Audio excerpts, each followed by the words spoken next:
intentar no extenderme demasiado. Bueno, pues una introducción. Bien, efectivamente, yo voy a hablar un poco de esto de la transición del modelo energético y en general, no solo del modelo energético, sino del modelo productivo. Entonces, una idea que hay normalmente en relación con este tema pues es que el cambio del modelo energético requiere un cambio profundo en el modelo económico, ¿vale? Yo podría dedicar un poco la charla a intentar llegar a esta conclusión, pero yo creo que, puesto que por un lado tenemos un poco más de tiempo, y porque esto es un taller y una típica charla de 15 minutos, y por otro lado yo creo que en este foro pues probablemente ya estamos todos más o menos convencidos de esto, en lugar de intentar convenceros de esto, voy a intentar desarrollar un poco y por un lado explicar exactamente qué significa el cambio del modelo energético, por qué es necesario, o sea, por qué es exactamente así esto de que necesitamos un cambio profundo en el modelo económico, y sobre todo en la económica de la charla me gustaría poder reflexionar acerca de cuáles son las implicaciones políticas, discursivas y qué significa, o sea, qué oportunidades y qué responsabilidades nos da esta situación. Y así me gustaría finalmente acabar llegando a la conclusión de que el cambio del modelo energético y productivo es un elemento imprescindible de la formación del discurso de la izquierda en este siglo. ¿Vale? Bueno, yo no soy economista, como ha dicho Alba, entonces tampoco voy a inventar aquí la rueda y la mayoría de lo que voy a contar son lecturas y reflexiones que se pueden hacer de cosas que hay por ahí. Si a algunos interesa más este tema, pues aquí hay algunos libros que son fundamentales. Por ejemplo, pues eso, Ariel y Naredo son dos titanes. Luego, pues por ejemplo, Klein tiene algunas cosas muy interesantes que también voy a incluir aquí, pero bueno, ya se ha llamado la rueda. Bueno, pues yendo al lío, primero vamos a ver un poco cómo es el sistema productivo que tenemos aquí. Bueno, el sistema productivo, podéis ver aquí, se lo muestro. Voy a poner aquí.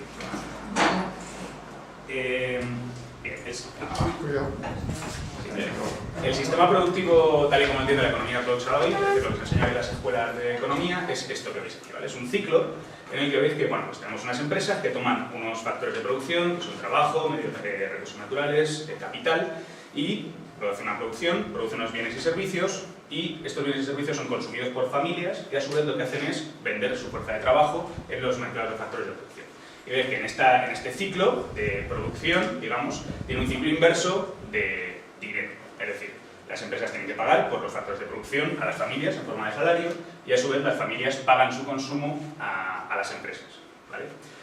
Entonces, bueno, esto es, por supuesto, un esquema súper simplificado. Se puede complicar bastante porque luego aquí pues, podemos meter gobierno, las empresas pueden comprarse unas a otras, en fin, se puede elaborar mucho este esquema, pero hay un elemento que es muy importante de esta visión y que normalmente no suele cambiar cuando hacemos estas complejidades después, que es que esto es un ciclo cerrado, que es un ciclo que parece como que existe un poco así en la nada, es decir, es un sistema autocontenido, ¿verdad?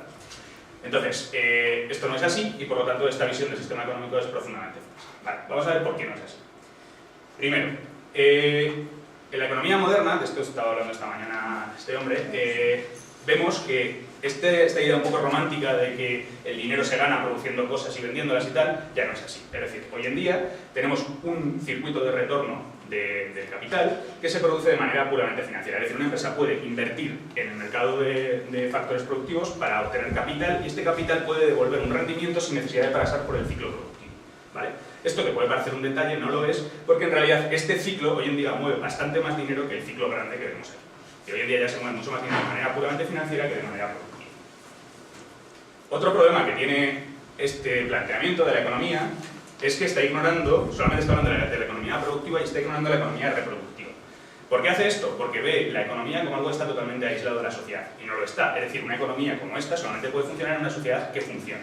Y una sociedad, para funcionar, necesita todo tipo de trabajos reproductivos, es decir, desde la propia reproducción literal, de que necesitamos niños que se conviertan en obreros y se conviertan en empresarios, hasta el hecho de que, bueno, pues para poder producir necesitamos pues, que se cuide de los ancianos, que se cocine, que se cuide tareas domésticas, que se cuide a los enfermos, que hay toda una serie de tareas reproductivas que fijaos que aquí no hay un ciclo, o sea, no hay un flujo de dinero, porque estas tareas normalmente no se suelen remunerar. Esto es el centro de la crítica feminista al modelo económico. Es una crítica fundamental que tenemos que hacer aquí y porque, por supuesto, claro, lo que pasa es que tradicionalmente la economía productiva se ha asignado al hombre y la economía reproductiva se ha asignado a la mujer. Como vivimos en una sociedad patriarcal, pues la economía productiva se remunera, mejor o peor, la economía tiene un prestigio, mientras que la economía reproductiva ni tiene prestigio ni normalmente tiene remuneración. Entonces, esto es un tema central, desgraciadamente, bueno, luego mencionaré otra vez, pero no voy a poder hablar mucho de esto porque quiero ir a la segunda crítica grave que se puede hacer a esto, que es que el ciclo no es un ciclo cero, ¿vale? Pero esta producción que vemos aquí requiere de una entrada de energía y de materiales, que son factores de producción. En el proceso de producción vamos a producir una contaminación, que es un extorno, y finalmente, después del consumo, aparecen residuos, ¿vale? Esto no es un sistema cerrado, aislado del mundo.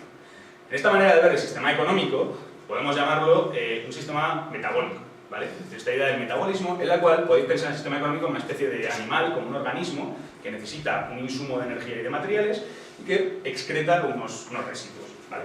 Entonces, este animal vive en un medio ambiente que es el sistema Tierra, ¿vale? Lo importante del sistema Tierra es que es un sistema cerrado.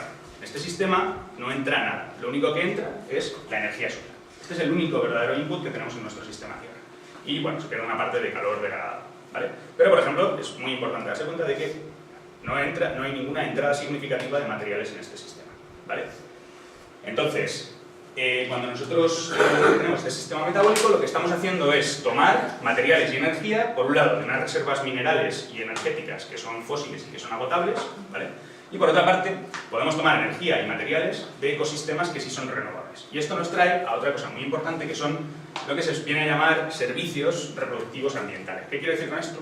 Estos son todos los circuitos de retorno que tiene el ecosistema Tierra para regenerar sus partes renovables. Y esto va desde la manera en la que los animales se reproducen hasta cosas mucho más abstractas como son el ciclo del agua, el ciclo del nitrógeno, los mecanismos de compensación de las alteraciones climáticas, es decir, los mecanismos que tiene la Tierra para permitir que haya un clima estable. La Tierra, de una manera muy parecida a la que la economía de reproducción sostiene la economía productiva, los servicios reproductivos de la Tierra sostienen la existencia de todo el sistema humano y, por supuesto, de la parte económica, en el sentido de que si no tuviéramos un ciclo del agua o un ciclo de la regeneración del oxígeno, es que no moriríamos directamente, no existiría la vida, ¿vale? Ahora, ¿qué pasa? Porque cuando nuestro sistema empieza a consumir, empieza a crecer y empieza a consumir más de lo que se reproduce, los servicios reproductivos empiezan a fallar porque empezamos a emitir demasiado, empezamos a desorganizar la manera en la que funcionan estos ciclos. Y bueno, pues ya os imagináis cómo acaba el cuento, ¿no?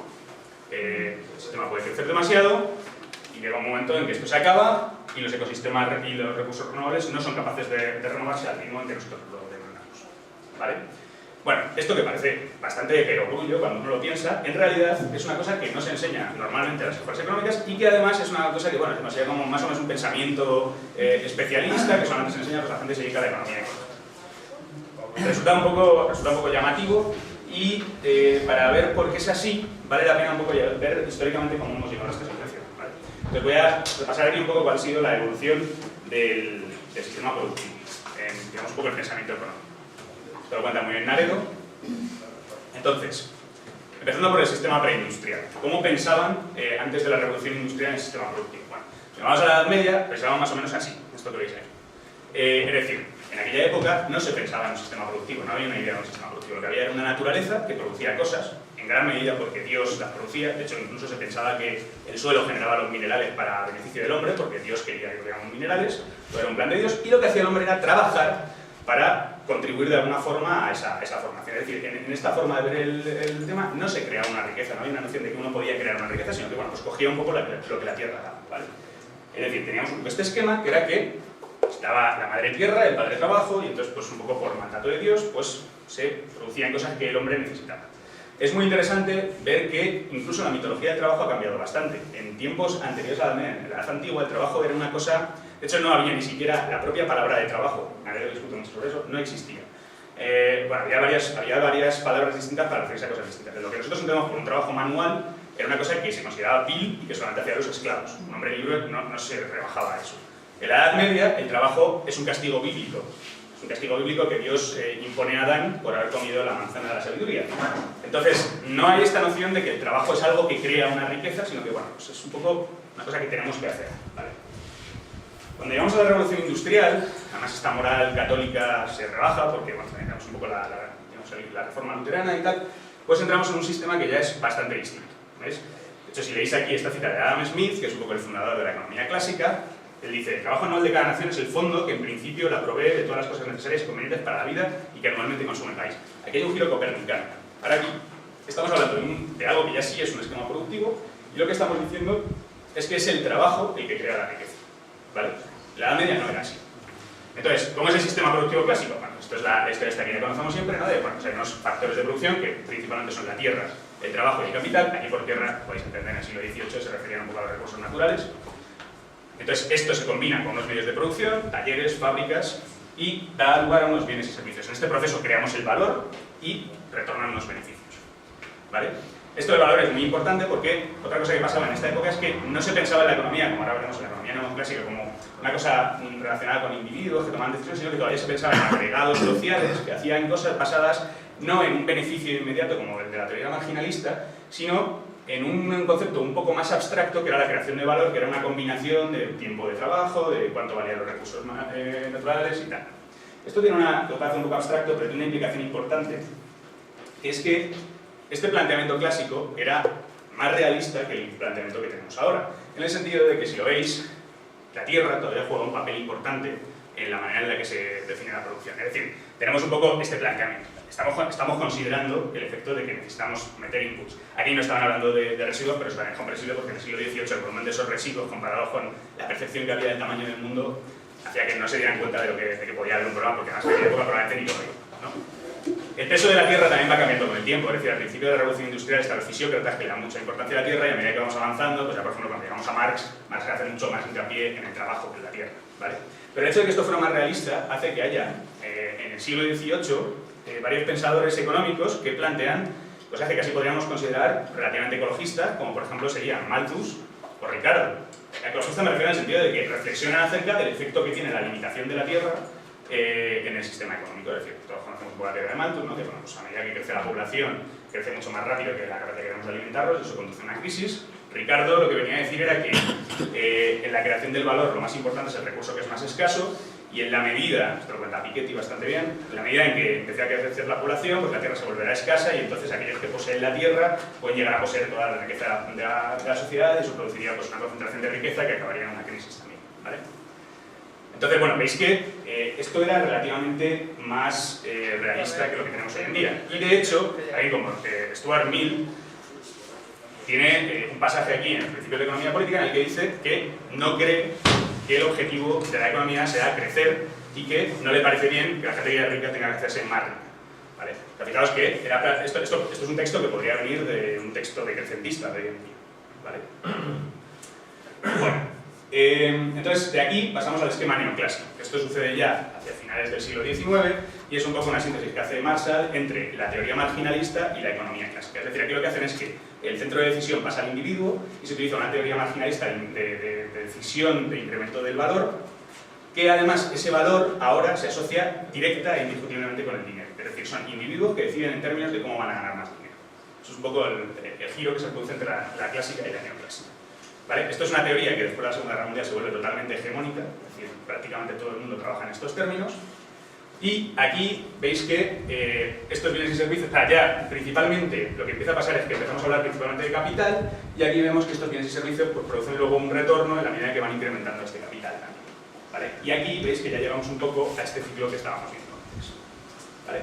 El tema de esto es que luego la Escuela de Chicago, ya dentro del siglo XX, toma, digamos, a los pensadores más reaccionarios de la escuela neoclásica, que son Hayek y von Mises, y entonces hace pues, una especie de giro de tuerca en el cual hace mucho hincapié en la desmaterialización. Es decir, empiezan a plantear una teoría económica en la cual realmente ya ni siquiera hace falta trabajo o recursos naturales, tierra como lo llamamos antes, porque digamos que son sustituibles por el capital, ¿vale? Entonces esto lleva a una visión ya totalmente extrema del modelo neoclásico, que es en la que estamos ahora, según la cual ya ni siquiera hace falta pasar por la producción, era lo que decíamos antes. O sea, el capital, de alguna forma abstracta, es capaz de generar más capital, y es capaz de generar valor, y es capaz de generar riqueza. Entonces, claro, esto ya es un ciclo que existe totalmente en el ADN, es totalmente una entereza. Bueno, aquí vale la pena hacer una pequeña reflexión, que es el otro gran sistema productivo del siglo XX, que fue el socialismo. ¿Os pone alguna diferencia con respecto a esto que estamos contando? Bueno, pues si uno va a ver un poco el pensamiento de Marx, la primera conclusión es que claramente no era ecologista, porque por un lado acepta básicamente a grandes rasgos el esquema clásico de la economía, es decir, también acepta la idea de bueno, que hay unos factores productivos, que produce una riqueza, produce un superávit y tal. él critica las relaciones de producción. Y luego, por otra parte, pues está todo esto de que él cree que es necesario desarrollar al máximo los factores productivos de la sociedad, porque esto es lo que conduce a la contradicción con los medios de producción, y que esto es una condición necesaria para el tenimiento del socialismo. Es un poco la idea del pensamiento marxista. Pero por otra parte también es verdad que Marx anticipa algunas intuiciones que son interesantes. Es decir, por ejemplo, introduce una primera noción de metabolismo, o Stoffwechsel, como lo llama él, en la cual él habla de un intercambio de materiales entre la naturaleza y el sistema productivo. O sea, él ya anticipa un poco esta idea. Y por otra parte, él, por ejemplo, equipara la explotación del trabajador con la explotación de la naturaleza. Es decir, son dos factores productivos que el capitalismo tiende a explotar hasta agotarlos. Dice que la agricultura industrial agota la tierra de la misma manera en que el capitalismo industrial agota la fuerza de trabajo. ¿Vale? Básicamente yo diría que lo que pasa con Marx es que esto no era una cuestión importante en el siglo XIX. O sea, la lucha en el siglo XIX era por el control de los medios de producción. Entonces Marx pues, pasa un poco por encima de cosas que podríamos considerar hoy en día economistas, pero que pues, no es lo que a él le interesa más, ¿no? Pues, tiene unas cuantas intuiciones interesantes, pero se podría decir que sea propiamente ecologista. Con los marxistas que vienen después pasa un poco lo mismo. Hay gente como por ejemplo Neurath y Benjamin que tienen algunas cosas bastante interesantes. Por ejemplo, Neurath se opone a von Mises en el Círculo de Viena y se opone a la idea esta de la utilización del dinero como criterio único de toma de decisiones. Walter Benjamin, por ejemplo, pues es un protoecologista claro, es el que dice aquello de que el socialismo no es la locomotora de la historia, sino es los frenos de emergencia que tienen la locomotora del capitalismo. ¿Vale? De todas formas, lo importante quizá aquí es que históricamente el socialismo que luego se llevó a la práctica no fue una alternativa en términos ambientales al capitalismo, porque optó por un modelo desarrollista y un modelo productivista y no es una alternativa. Si esto es el resultado lógico e inevitable de la teoría de Marx, o si tiene que ver con la manera concreta en que esto tuvo lugar, pues es un debate que bueno, habría que tener y que yo creo que se escapa un poco a lo que queremos discutir. Hay gente que está planteando ahora pues, un ecosocialismo, que es digamos, un intento de síntesis entre el pensamiento marxista y los problemas, y bueno, pues, tiene unos planteamientos también interesantes. Bueno, sigo. Bien, ¿a dónde nos lleva el modelo neoclásico de la economía? Pues para mostraros un poco esto, hay un texto fundamental que es Los límites del crecimiento, que a mí me parece una de las obras más importantes del siglo XX, que es el primer intento, más o menos, de hacer un cálculo por ordenador, porque bueno, por aquella época empezaba a haber una teoría de sistemas complejos que lo permitía y también una capacidad de computacional que lo permitía, de hacer un modelo de qué pasa con la Tierra, de qué pasa con los recursos, ¿no? La manera en la que interactúan los recursos, con la producción, con este tipo de cosas, y cómo evoluciona eso. Entonces, ellos hacen una serie de simulaciones partiendo de diversos supuestos, es decir, pues, qué pasa si invertimos mucho en tecnología, si seguimos como estamos, si intentamos hacer medidas más de tipo social, y ven lo que pasa. Estos son las gráficas originales de los años 70, que en los años 70 la tecnología no permitía gráficos decentes. Yo os voy a mostrar mejor esto, que se ve mejor. No sé si se lee muy bien las letras, pero vamos, básicamente esto. No se lee nada. No se lee nada, ¿no? Vale. Bueno, el verde es un escenario business as usual, es decir, de seguir igual, un desarrollo más o menos normal de la tecnología. Entonces aquí podéis ver la población, que veis que alcanza un pico más o menos hacia 2030 y luego después empieza a caer. ¿Por qué pasa esto? Pues porque tenemos aquí el consumo de recursos no renovables, perdón, las reservas de recursos no renovables, que veis que cae, y cuando esto empieza a caer y la polución que tienes aquí empieza a aumentar mucho, pues resulta que en un momento dado la comida per cápita y la producción industrial caen. ¿Vale? Es decir, esto es un colapso, lo que ellos llaman un rebasamiento y colapso. ¿Vale? Si se invierte mucho en tecnología quiere decir reciclaje también, y quiere decir eficiencia energética, y quiere decir, pues, no me acuerdo, sea energía nuclear. Lo que sucede es que, bueno, se produce mucha más comida al principio y se produce mucha más producción industrial y se produce menos contaminación al principio porque todo eso es más eficiente. Con lo cual lo que se consigue es retrasar ese colapso poblacional. Pero al final resulta que llegamos a una situación en la cual el consumo, o sea, la reserva baja mucho, la contaminación crece hasta unos límites muy locos y al final se produce también el colapso. La manera en la que ellos ven que no se produce el colapso es cuando se opta por una serie de medidas más bien sociales, del tipo de pues, controlar el número de hijos por familia, hacer digamos, el control de natalidad, una serie de medidas destinadas sobre todo pues, a distribuir mejor la riqueza, una serie de cosas de este tipo. Y entonces sí que se consigue más o menos una economía de tipo estacionario que veis que no colapsa. ¿Vale? Es interesante, esto tiene 40 años de antigüedad. En 2008, uno de los autores, Turner, hizo un artículo en el cual revisaba cómo habían resistido estas simulaciones con la comparación con la realidad. Entonces podéis ver, estas líneas moradas son datos históricos. ¿Vale? Entonces podéis ver que la evolución histórica va bastante cerca del escenario business as usual. como es razonable, porque es lo que hemos hecho. ¿Vale? Es decir, que estas simulaciones son bastante acertadas. Estos 2 puntos que veis aquí son los niveles de contaminación que corresponden a unas determinadas concentraciones de dióxido de carbono. Es decir, esto y esto son los escenarios del IPCC que dicen que va a haber un calentamiento de 1,5 y 2,5 grados. Es decir, dos escenarios entre relativamente razonables y relativamente chungos. No es ni mucho menos el peor escenario. Fijaos, por ejemplo, a dónde nos lleva este escenario. ¿Vale? Bueno.